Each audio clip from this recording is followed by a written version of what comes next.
In less than 48 hours, Russia's cities went dark. On Friday, October 10th, Putin made another major miscalculation, and now 500,000 Russians are paying the price. He ordered a massive strike targeting Ukraine's energy infrastructure. But President Zelenskyy had already warned him, if Russia attacks Ukrainian cities, Moscow itself will face darkness. That warning became reality. Ukraine's response was immediate and precise.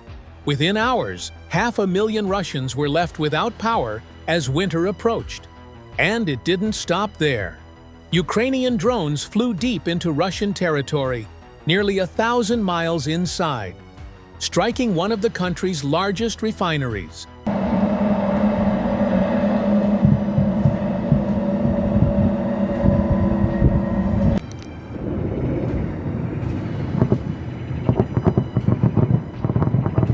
A facility Putin once believed was far beyond Ukraine's reach.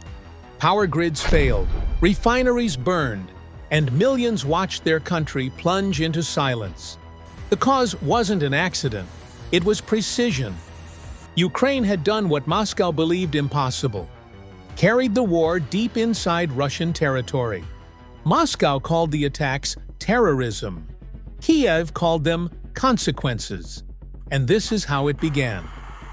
At around 2:15 a.m., explosions illuminated the skies over Kiev. Apartment buildings shook. Elevators froze between floors. Hospitals switched to emergency power. Firefighters raced through streets lit only by the red glow of warning sirens.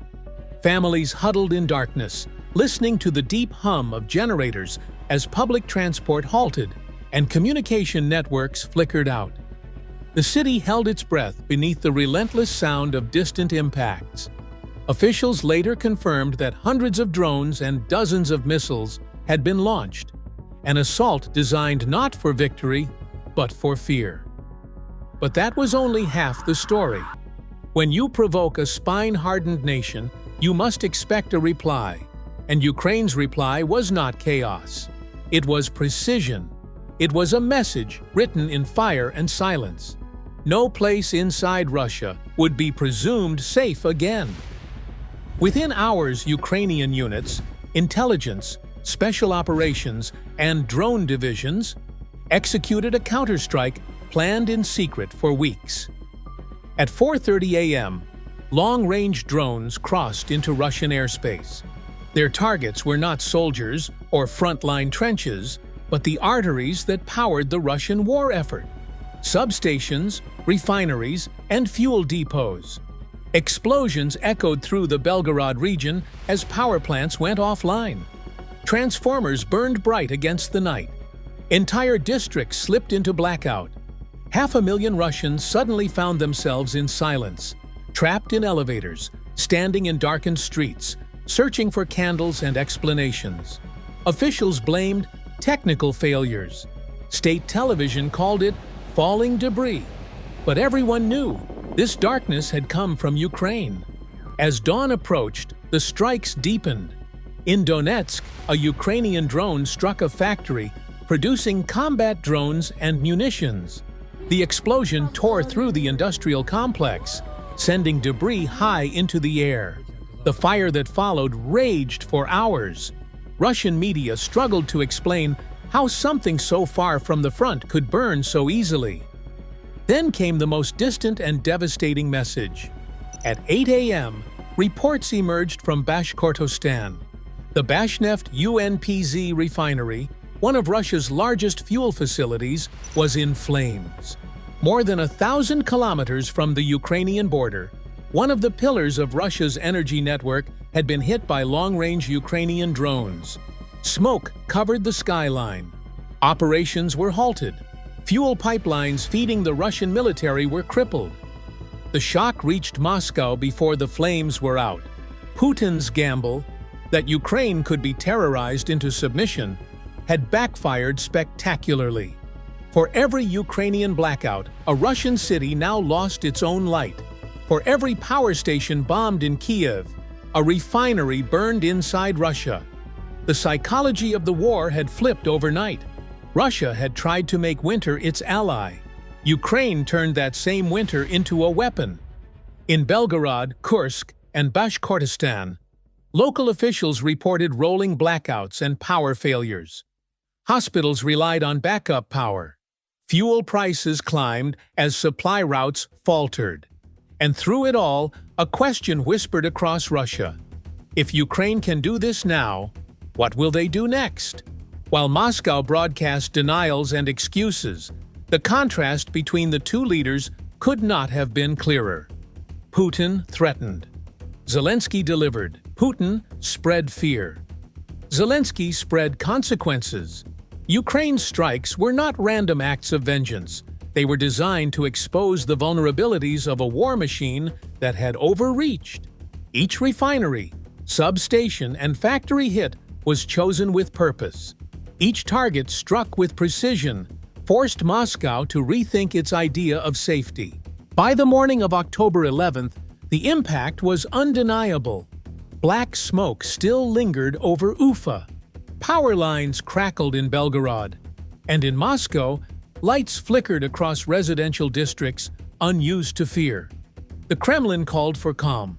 Propaganda hosts mocked the reports, but nothing could disguise the truth. The war had come home. In this conflict, technology had replaced distance, and resilience had replaced fear. Ukraine, once seen as the underdog, now dictated the rhythm of escalation. And in that rhythm was a message that no one in the Kremlin could ignore: that Ukraine was no longer defending alone. It was defining the terms of war itself. As evening fell on October 11th, the hum of generators filled the silence once more. This time, not in Kyiv, but across Russian towns. By the next morning, footage began spreading online. Russians filmed dark streets from their balconies, only the faint glows of emergency lamps visible. Supermarkets shut their doors. Fuel stations ran dry. Rail systems slowed to a crawl. In Belgorod, municipal workers used flashlights to navigate tunnels where water pumps had failed. In Kursk, residents queued for bottled water after pressure in the city system dropped. In Ufa, emergency crews battled to contain fires still burning around the refinery complex. Russia's own citizens, who had watched the war from a distance, now felt its weight directly. The border between battlefield and homeland had blurred. Across Russia's information networks, panic and censorship collided. Some local media outlets tried to report the outages, but their posts vanished within minutes. The Ministry of Energy claimed all issues were under control. Yet behind the scenes, internal reports painted a different picture. Substations overloaded, repair teams working non-stop, and regional governors calling Moscow for help. The Russian government ordered silent repairs, trying to hide the damage. But silence cannot hide the smell of burning fuel. It cannot hide the cold of unheated homes. Meanwhile, in Kyiv, Ukraine did not boast. It did not celebrate. It simply watched. The silence from the Ukrainian government was its own form of message. A silence that spoke of confidence.